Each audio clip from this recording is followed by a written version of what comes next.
beberapa orang yang tidak hadir hari ini. Siapa yang sakit? Laude. Siapa lagi? Sudah salah 14 orang semua ya. Gimana keadaannya itu malam hari ini? Sehat? Sudah makan semua? Sudah siap untuk melanjutkan pelajaran pada malam hari ini. Sebelum kita belajar, terlebih dahulu kita berdoa semoga kegiatan belajar kita ini diberkahi oleh Allah, diberikan pemahaman yang berberkah, pemahaman yang mendalam dan doa yang tadi.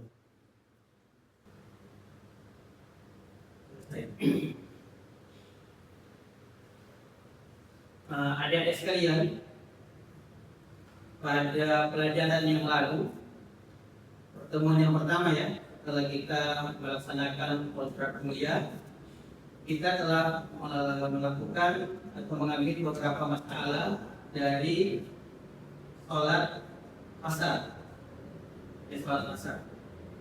Yang pertama terkait dengan safar apa atau perjalanan apa yang membolehkan kita untuk mengqasar sholat. Ya, masih ingat? Siapa yang masih ingat pelajaran yang lalu? Khalid? Ayo, coba disebutkan model safar bagaimana yang membolehkan kita untuk mengqasar sholat. Dalam mengqasar sholat, para ulama yang berpendapat sini ulama berbeda pendapat. Cara yang pertama itu mengqasar sholat harus ada safar. Dan pendapat kedua, regulation mencualikan harus kan mengqasar sholat itu atau khusus pada safar yang kita dalam keadaan tidak aman. Jadi dia kembali kepada ayat yang mengatakan fala junaha idza darabtum fil ardi fala junaha 'alaikum an taqsuru min as-shalah in khiftum ayyatinakum alladziina kafaru. Jadi di situ ada syaratnya ya, ketika kita dalam keadaan takut dan merasa tidak aman dari gangguan orang-orang kafir. Tapi pendapat yang lebih umum, pendapatnya jumhur bahwasanya begitu kita melaksanakan safar, melakukan safar, maka kita sudah dibolehkan untuk mengqasar salat. Dan ini memang juga sudah ditanyakan ya kepada Umar, dan Umar juga mengatakan bahwa dulunya juga dia heran ya kenapa kita ketika sudah aman ya masih mengqasar salat dalam safar. Dan dia tanyakan kepada Rasulullah, dan Rasulullah mengatakan itu adalah sedekah ya, rukhsah yang diberikan oleh Allah Subhanahu wa taala, maka hendaknya kita mengambil rukhsah tersebut. Kemudian yang kedua, masalah yang lain yang juga sudah kita ambil pada pekan yang lalu terkait dengan hukum qasar ya bagi orang yang dalam keadaan safar. Ya, di sini terjadi perbedaan pendapat di antara para ulama, tetapi pendapat yang rajih itu yang mana? Zakir ya. Dalam hukum mengqasar salat, dalam hal ini para ulama berbeda pendapat. Akan tetapi pendapat yang paling utama adalah mengatakan bahwa hukum mengqasar salat adalah qasar atau keringanan ya.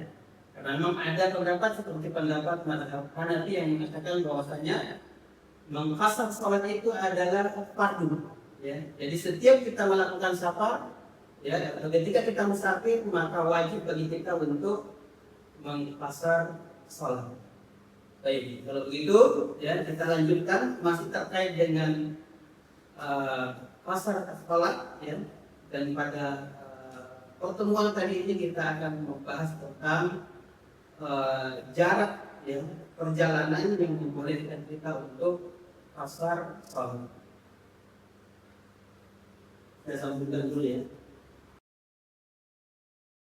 Bismillahirrahmanirrahim. Alhamdulillah wassalatu wassalamu ala Rasulillah wa ala alihi wa ashabihi ajma'in. Amma adik-adik sekalian, kita lanjutkan pelajaran kita pada hari ini.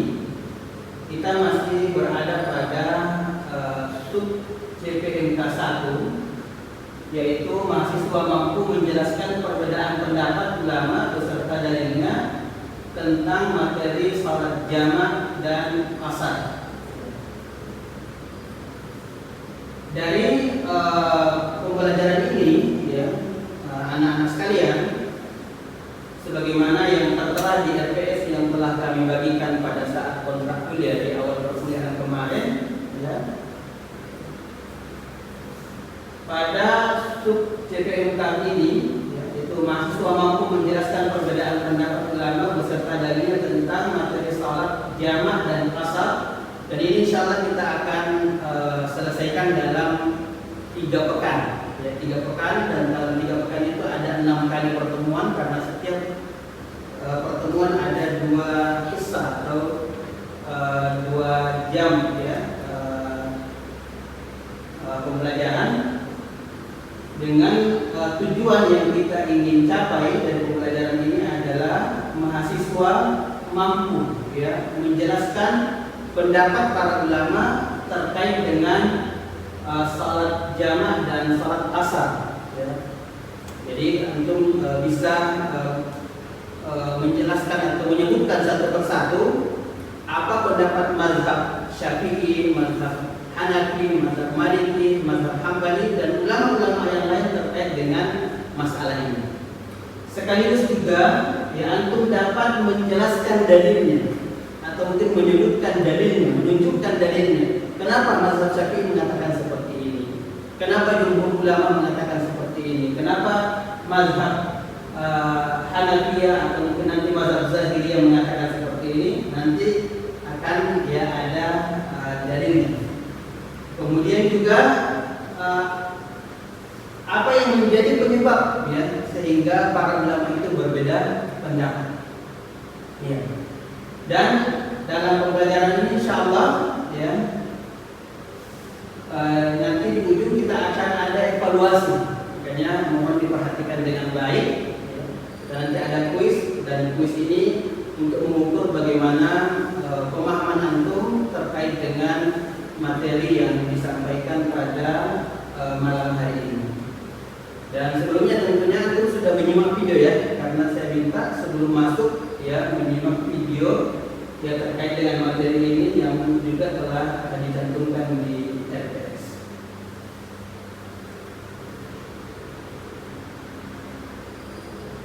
Ya.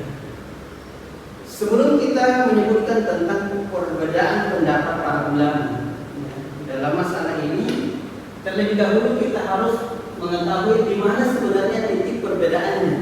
Apa sebenarnya yang diperselisihkan oleh para ulama dan mana yang mereka sepakat di dalamnya. Yang pertama, semua ulama sepakat, ya, bahwasanya ketika kita melakukan safar, ya, ketika kita melakukan safar, maka dibolehkan untuk mengqasar salat. Pun tadi ada pendapat yang mengatakan bahwa, ya, hanya safar yang dalam keadaan tidak aman. Tetapi intinya, ya, ketika safar itu bisa, ya, mengqasar salat. Nah, yang menjadi titik perbedaan di sini, ya, adik-adik sekalian, adalah batas jaraknya, ya, berapa jauh kita berjalan, kemudian kita boleh mengqasar salat. Ya, apakah setiap yang disebut musafir itu sudah boleh mengqasar salat? Nah, pengalaman adik-adik biasanya kalau pulang kampung itu qasar salat atau tidak? Qasar, ya. Ini juga perlu dicek nanti, ya, apakah antum ini ketika pulang kampung itu masuk kategori musafir atau mungkin, ya, karena bisa saja antum di Makassar, ya, di kampus ini terhitung mukim, di kampungnya antum juga masih terhitung mukim. Tapi nanti akan ada pembahasan khususnya terkait dengan hal itu. Ya. Kemudian selama ini ketika antum safar, ya, bukan ke kampung antum, di tempat lain, ya, sekitar berapa kilometer biasanya antum sudah mengkasar salat? Sekitar 82 ya. Ada yang lebih sedikit dari itu. Apakah boleh ketika kita baru safar atau bepergian dalam radius 25 kilo ya, apakah kita sudah boleh mengkasar salat?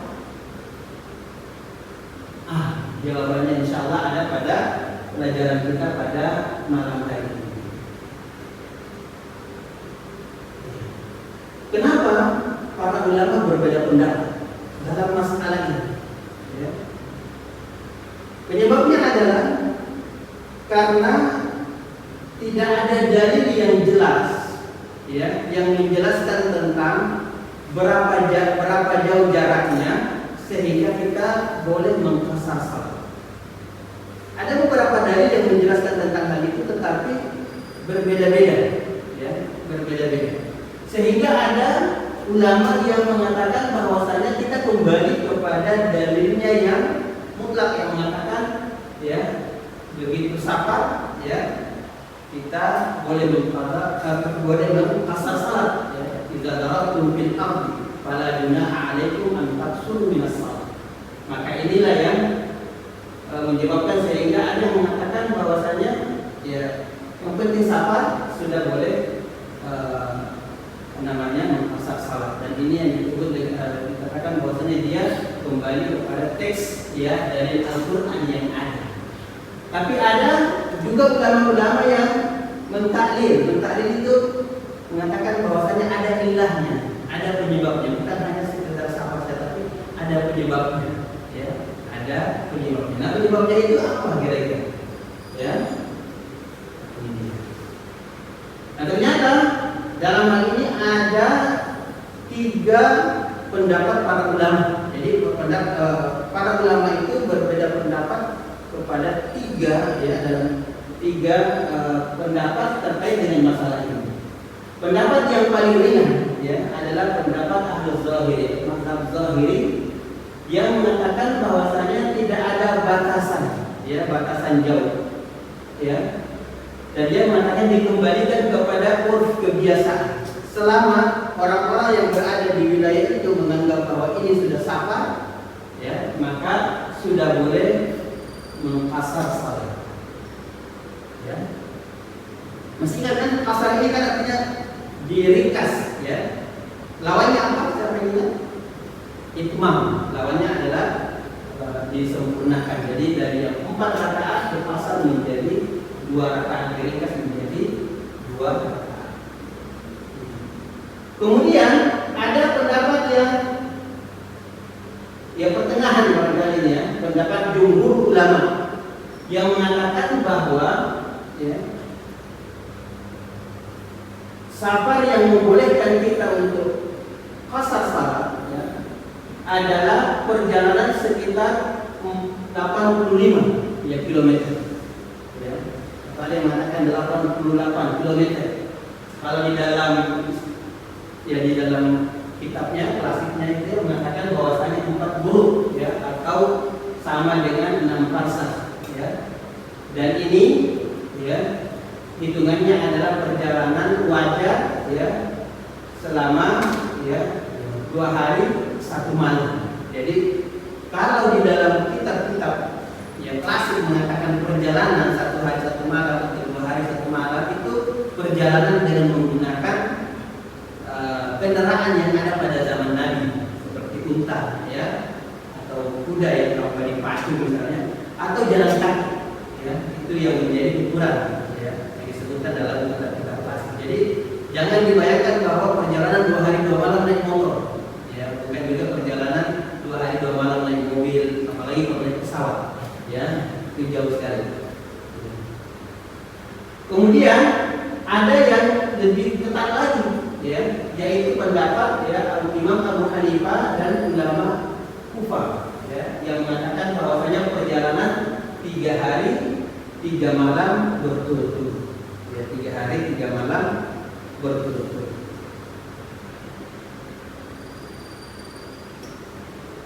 Ya, ini perbandingannya, ya, anak-anak sekalian. Karena tadi dikatakan bahwasanya perjalanan 4 huruf, maka inilah ya perbandingan huruf ya dengan parsa. Kadang menyebutkan parsa, juga kadang menyebutkan bil, dan kita lebih familiar dengan kilometer. Jadi satu huruf itu sama dengan 4 parsa, ya. Satu huruf ya sama dengan kurang lebih 12 mil. Satu huruf kalau dikonversi ke dalam kilometer itu sekitar 22,1 kilometer. Nah, ketika kita mengatakan 4 huruf berarti sama dengan 6 parsa, ya. Kemudian sama dengan 48 mil, atau kalau dikonversi ke kilometer sama dengan 88,7 kilometer. Ada yang mengatakan bahwa ya lebih sering mengatakan 85, ya 85 kilometer. Nah, kira-kira 85 kilometer itu kalau dari Makassar itu kemana kira-kira? Kalau kita ke arah bawah, ke arah Parepare, baru kira-kira sudah dapat ya? Iya, sudah dapat ya.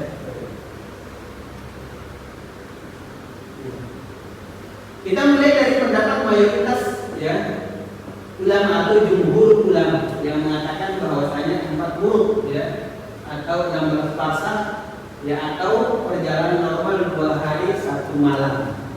Ya. Oke, coba diperhatikan dalilnya. Ya. Coba Zaki dibacakan dalilnya. Dalilnya bahwasanya Ibnu Umar dan Ibnu Abbas radhiyallahu anhuma mereka berdua mengkosor sholat dan berbuka pada 4 huruf yaitu 16 farsa. Hadisnya sahih dari Imam Nawawi. Kemudian hadis yang lain ya, terkait yang diriwayatkan oleh Ibnu Abbas, dia mengatakan ya ahli Makkah yang bagian bawah. Kemudian dari Ibnu Abbas radhiyallahu anhuma bahwasanya Nabi sallallahu alaihi wasallam ya ahli Makkah la taqsuru fi aqalli min arba'ati qurnin min Makkah ila asfar. Wahai penduduk Makkah, janganlah engkau mengkosor sholat kalian yang kurang dari 4 huruf dari Makkah ke Asfar. Jadi ini ya pendapat yang pertama, yaitu pendapat jumhur ulama bahwasanya safar atau jarak safar yang membolehkan kita pasar sholat itu sekitar 4 huruf ya. Kalau di konversi ke dalam kilometer berarti 85 atau 88 kilometer. Ya, berarti beliau ya tidak hanya berpatokan pada ayat yang membolehkan kita kasar salat ketika safar, tetapi ada penjelasan ya dari hadis Rasulullah jaraknya, dan beliau menganggap bahwasanya hadis ini, mereka menganggap bahwasanya hadis ini tidak bermasalah, sehingga dijadikan sebagai takyid ya, menjelaskan ya kebolehan kasar dalam safar dari segi jarak. Ya. Kemudian pendapat yang kedua ini pendapatnya siapa yang mengatakan 3 hari 3 malam? Pendapat ya Imam Abu Hanifah dan ulama Kufah. Ya. Dan dia berpegang pada hadis yang tentang mahram, mengatakan tidak halal bagi wanita bepergian 3 hari 3 malam ya kecuali bersama dengan mahram ya. Dan sehingga ulama Hanafi mengambil kesimpulan bahwa safar identik dengan durasi 3 hari 3 malam ya, jadi itu istimbatnya ya. Kemudian juga beristimbat dari batas mengusap khuf ya. Jadi ketika kita dalam keadaan menggunakan khuf ya, sepatu yang menutupi mata kaki dan digunakan dalam keadaan taharah, dalam bersuci, maka kita boleh mengusap di atasnya ya, ketika berwudu tanpa harus dilepas. Dan ini sudah kita pelajari pada fikih ibadah 1 ya di semester 3. Dan untuk musafir itu dibolehkan yang mengusap tanpa dibuka selama 3 hari 3 malam. Sehingga mengambil keputusan bahwasanya jarak perjalanan sehingga dikatakan sebagai musafir itu adalah 3 hari 3 malam. Pendapat yang ketiga adalah pendapatnya Ahlul Zahir. Beliau mengatakan bahwasanya ini tidak ada batasan. Jadi dalil-dalil tadi itu tidak diterima ya oleh mereka. Jadi tidak dianggap kuat untuk menjadi penentu jarak ya. Jadi dia mengatakan bahwa dikembalikan kepada urf ya.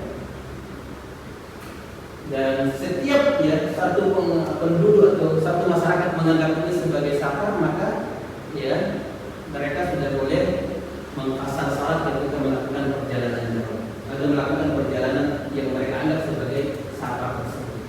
Bahkan ya nanti ya ada contohnya di kitab itu dikatakan bahwasanya perjalanan dari Kuba ya ke Bahrain itu dari ujung Mekah ya ujung Saudi ya Saudi ke Bahrain itu 15 km itu. Jadi Kuba itu masjidnya yang baru datang itu kelahirannya itu. Yaitu jaraknya 15 km dan dibolehkan sama menurut dibolehkan pasar menurut pendapat Ahlul Zahir atau mazhab Zahir. Dan ini juga ya ada sahabat ya yang mengatakan bahwasanya mereka melakukan perjalanan ya hanya sekitar 3 mil ya. Kemudian ya melakukan mengkasar salat dan dia menjelaskan bahwasanya dia melihat Umar bin Khattab juga melakukan ya seperti itu dengan lokasi yang sejauh itu ya sekitar 15 atau 17 km. Baik. Nah, ini tabel perbandingannya. Jumhur ulama mengatakan berapa? Jaraknya adalah 40 atau sekitar 85 ya, kilometer. Kemudian Abu Hanifah dan Kufiyu ya itu mengatakan di perjalanan yang jaraknya 3 hari 3 malam. 3 hari 3 malam itu kira-kira berapa jauhnya itu? Bisa kayaknya diukur. Kan itu punya Google Map ya. Coba kalau ke Sidrap kira-kira berapa kali 24 jam itu? Ya. Kan ada ya jaga batas tempuh kalau jalan kaki atau naik motor atau naik mobil. Sekarang sudah bisa diukur kemana kira-kira sampai kemana? Ya. Kemudian Ahlul Zahir mengatakan tidak dibatasi oleh jarak dikembalikan kepada urf. Ya. Dan ini ya Ahlul Zahiri berpegang kepada teks Al-Quran ya, yang mengatakan fala junaha 'alaikum an taqsuru minas shalah idza darabtum fil ardh fala junaha 'alaikum an taqsuru minas shalah ya. Ya. Nah sekarang menurut antum pendapat mana yang paling kuat?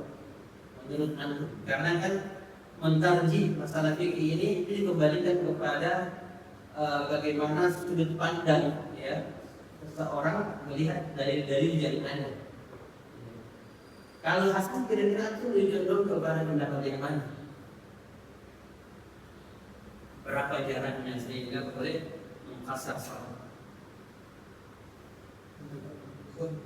Walaupun ada Zahir ya dikembalikan kepada dan ini ya saya pernah ya ketika saya masih ada di Jawa itu saya teman-teman ketika berangkat dari Solo ke Karanganyar ya, atau dari Melaka ke Karanganyar mereka kasar sekali padahal itu jaraknya sekitar 20 km tapi kebiasaannya mereka seperti itu mereka sudah anggap salah dan yang seperti ini Ikhwan ya adik-adik sekalian kita harus modern ya. Kita tahu bahwa terjadi perbedaan pendapat dalam hal ini. Bukan hanya satu pendapat yang ada dan semuanya punya dalil. Dan ini semua adalah pendapat-pendapat yang muktabar ya di dalam dalam fikih ya. Bahkan ya ketika Ibnu Rushd yang mengangkat pendapat yang memang tidak punya dasar itu dia menyebutkan bahwasanya pendapat ini syarat, tapi tidak. Ya, ini adalah pendapat yang mutabar. Sehingga ketika kita mengambil pendapat yang pertama, pendapat jumhur ulama bahwasanya nanti perjalanan dalam 5 km kalau kita boleh memasang, maka silakan. Ya, itu yang kita jalankan. Tetapi ya, kita tidak boleh memponis orang lain bahwa pendapatnya pasti salah. Ya. Jadi kita ketika memilih ya pendapat ini, kita cari yang betul-betul meyakinkan bahwa kita yakini kita yang paling benar dan kita amalkan. Tetapi ada kemungkinan pendapat orang lain yang lebih benar, sehingga kita mengamalkan apa yang kita yakini dan tidak menyalahkan orang yang menjalankan ya pendapat yang lain. Ini yang perlu kita hadirkan di dalam kehidupan kita. Antum ini jurusan ya perbandingan mazhab mestinya memberikan pencerahan di masyarakat. Jangan ada pertengkaran di kalangan masyarakat terkait disebabkan karena perbedaan mazhab ya. Apalagi kalau yang berbeda itu lahir dari ijtihad.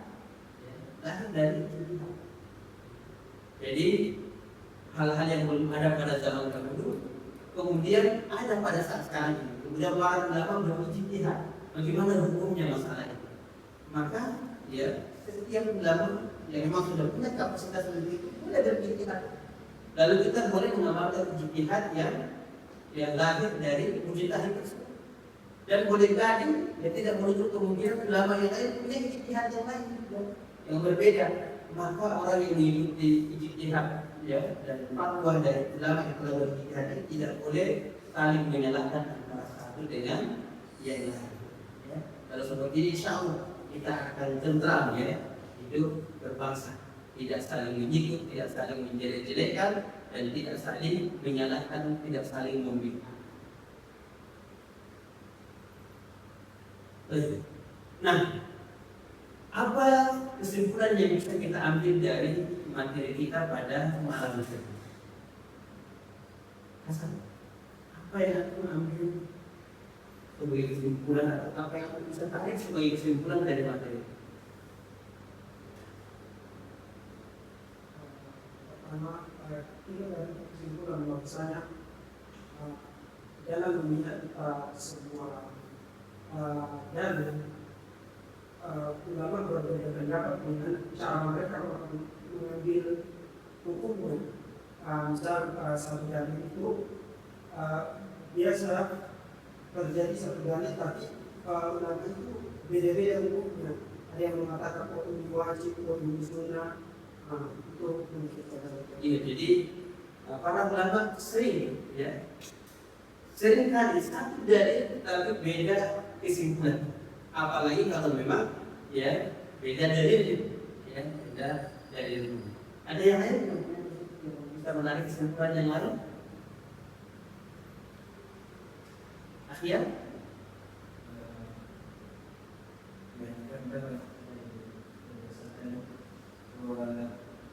Dari banyak perbedaan yang kita tidak ada ya bagi dibuatkan dan perbaikan menjadi kita bisa menambah wawasan ya, dari banyaknya ya pendapat. Jadi ini semua sudah ya apa yang dikatakan oleh teman-teman adik-adik tadi ya terkait dengan ya kalian tadi sudah pelajari tadi mengatakan seringkali para ulama itu berbeda di dalam memahami sebuah dalil dan yang mengatakan bahwasanya dari sini kita bisa menyimpulkan bahwasanya ya banyak ya perbedaan pendapat para ulama ini melahirkan atau memberikan kita kekayaan khazanah ya pengetahuan, sehingga banyak ya hal yang perlu untuk kita pelajari. Boleh saja hari ini kita memahami ya satu masalah dari satu sisi, tapi kita belum paham dari sisi yang lain atau dari ya pandangan ulama yang lain. Iya. Kemudian berikutnya ya, untuk pertemuan depan saya kembali mengamanahkan antum untuk membaca ini materi yang tersisa ini. Yang masih ada Naus Safar alladzi tuqra'u fihi shalah, kemudian ada Maudhi alladzi yubda'u fihi musafir arafus biruh safar. Jadi ada juga jaraknya. Sejak kapan kita meninggalkan kampung kita kemudian kita sudah boleh mengambil rukhsah safar seperti tadi pasar, kemudian juga tidak berpuasa atau berbuka. Kemudian ada muddatul iqamah allati iza nawaha al-musafir atau masalah. Jadi ada batasan waktu 3 ketika kita melakukan kunjungan atau safar dari satu tempat, kemudian kita berniat untuk tinggal beberapa hari. Nah, itu juga para ulama berbeda pendapat. Ya, ketika kita misalnya tinggal lebih dari 4 hari, apakah sudah dianggap mukim atau masih besar? Ya, ada juga yang mengatakan lebih dari itu dan nah ini kita akan pelajari nanti pada pertemuan yang akan datang. Ya, kita polos dulu ya materi yang telah kita kaji bersama tadi. Ada PKP-nya keluarkan, kita mau kuis dulu.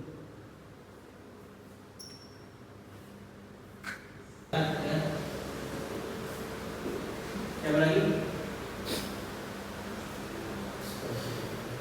Zakir, Zaki. Sudah semua ya? Oke, sudah bisa kita mulai ya? Mudah-mudahan dari mana sudah. Jadi ini yang dinilai adalah ketepatan dan kecepatan. Jadi meskipun sama-sama jawabannya benar, tapi nilai yang lebih duluan mengirim jawaban itu yang lebih besar nilainya. Kita mulai ya.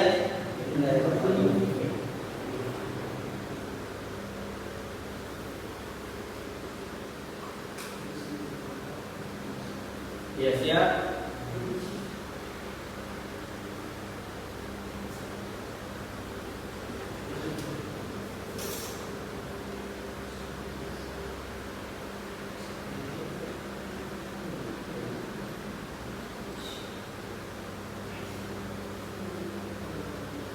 Dilihat warnanya ya, warnanya.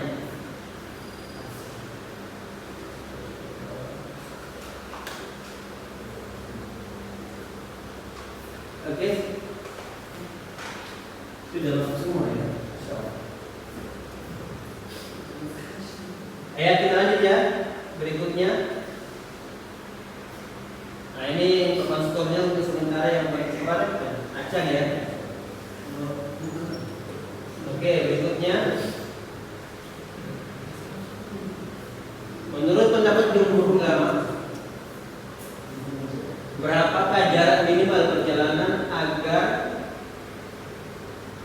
seseorang diperbolehkan melakukan qasar salat atau salat qasar? Insyaallah. Benar semua.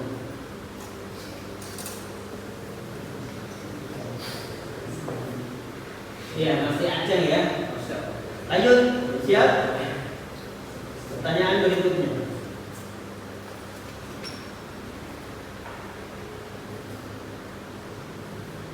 Apa alasan ulama?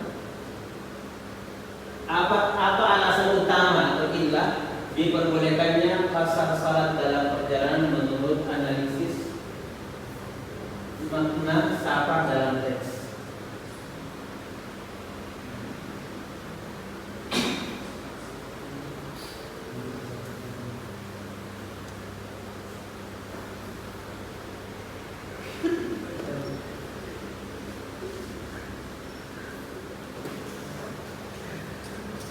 Oke, lanjut ya. Nah, sementara masih Aceh ya.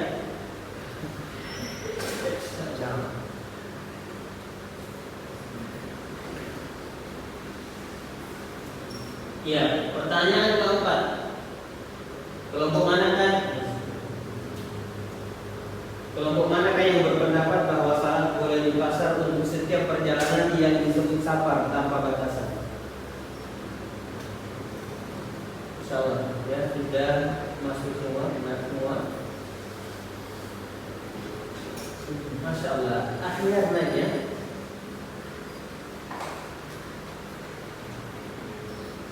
Pertanyaan berikutnya, siap? Pertanyaan kelima.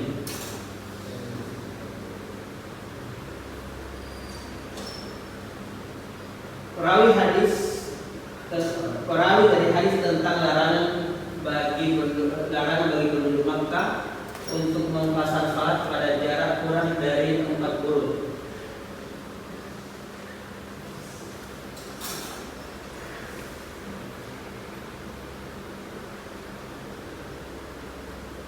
Masya Allah.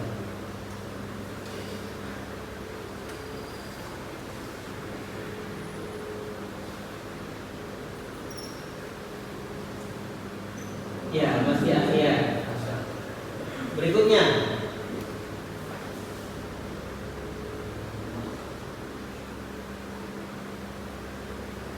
berdasarkan pendapat Abu Hanifah, kriteria apa yang digunakan untuk menentukan seorang boleh mempasang salat?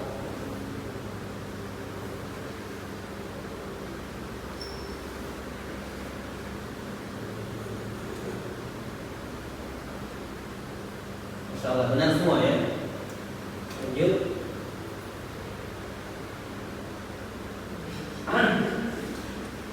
Ya, akhir ya.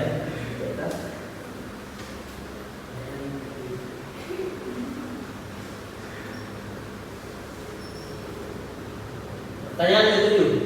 Apa status salat seseorang yang pergi dari Kobar ya, menuju ke Bahrain, jarak sekitar 15 km menurut pendapat Zahiri. Ya, ini menurut pendapat Zahiri ya.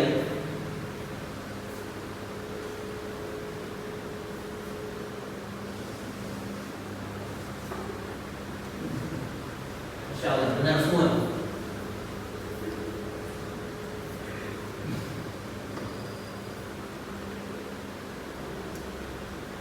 Dan masih ada.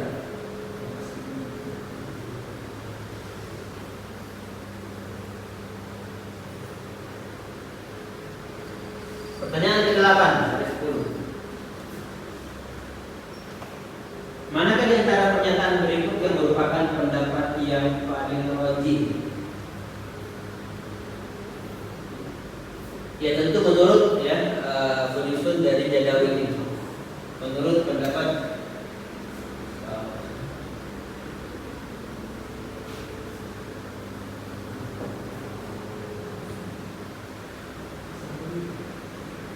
yang benar cuma 2 ya.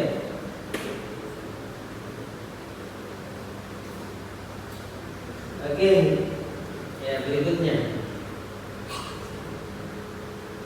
Ya, saya lagi ya.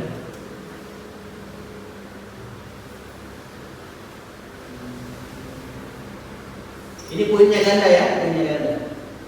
Kalau benar itu besar ya poinnya.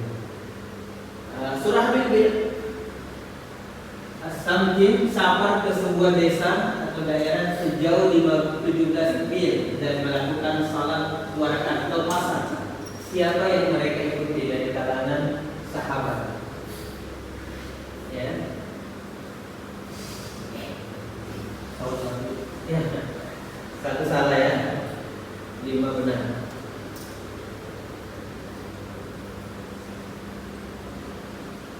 Masya Allah ya.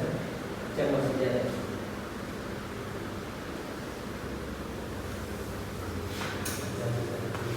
Oke, siap ya, pertanyaan terakhir.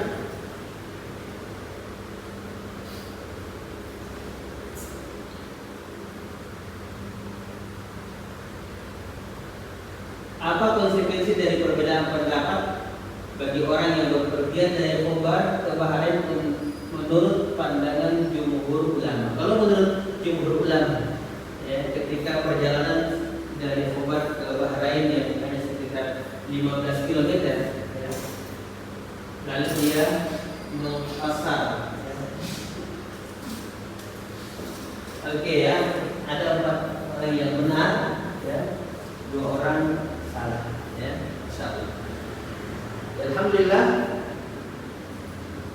sudah ya, selesai 10 soal ya. Kita lihat siapa yang paling.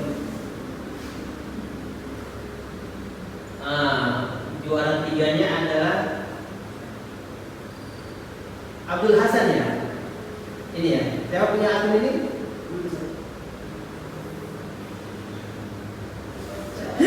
Nomor 2 Akhia, nomor 3 Acan. Jadi sebenarnya juga yang kebetulan juga dengan jaringan ya karena kecepatan.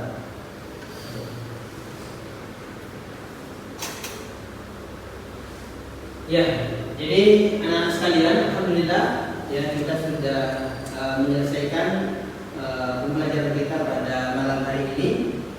Dan ya saya ingatkan kembali sebelum masuk pada pertemuan berikutnya, baca ya masalah-masalah yang kita akan kaji bersama insyaallah.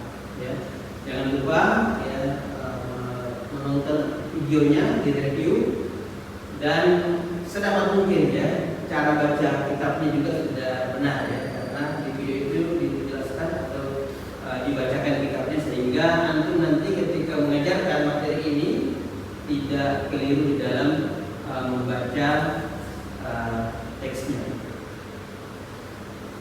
Jadi sekian, atau mungkin ada pertanyaan sebelum kita memulai pelajaran kita pada malam hari ini.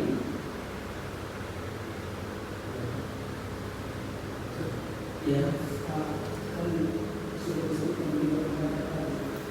Misalnya kalau kita terkadang berpindah-pindah pendapat, terkadang kita pilih pendapat jumhur atau terkadang kita pilih pendapatnya Ahlu Zahir atau dengan Abu Hanifah, bagaimana?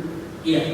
Jadi pertanyaan yang sangat bagus dari saudara Abdul Hasan mengatakan bagaimana kalau kita pindah-pindah ya. Kadang kita ngambil pendapatnya jumhur, kadang kita ngambil pendapatnya Az-Zahiri, dan kadang kita mengambil pendapatnya Imam Abu Hanifah. Jawabannya adalah selama kita pindah itu pindah dari pendapat satu ke pendapat yang lain karena hasil dari pengkajian kita. Ya. Jadi setelah dia mengkaji dan betul-betul ya mendapatkan bahwa ternyata pendapat yang paling benar adalah yang ini. Dia sudah murni, dia sudah merasa yakin dengan pendapat itu, boleh saja dia pindah. Kalau kepindahannya itu karena dia mendapatkan pengetahuan yang baru dari pengkajiannya. Tapi kalau pindahnya disebabkan karena mau mengambil yang paling mudah, ya, maka itu tidak boleh. Ini yang disebut dengan tabu atas. Ya, sekian ya adik-adik, insyaallah ya kita ketemu lagi di pekan depan. Dan saya ingatkan juga selain tugas ya menyimak video ya, berlatih membaca kitab, kemudian juga saya ingatkan juga diajak ya temannya yang lain ya, diingatkan untuk juga memaksimalkan kehadiran pada pertemuan yang akan datang. Kita tutup dengan baca doa kafaratul majelis. Subhanallah wa bihamdihi asyhadu an la ilaha illa anta astaghfiruka wa atubu ilaik. Wassalamualaikum warahmatullahi wabarakatuh. Ya. Dan yang dapat ya juara pada malam hari ini insyaallah nanti ada hadiahnya ya seperti biasa.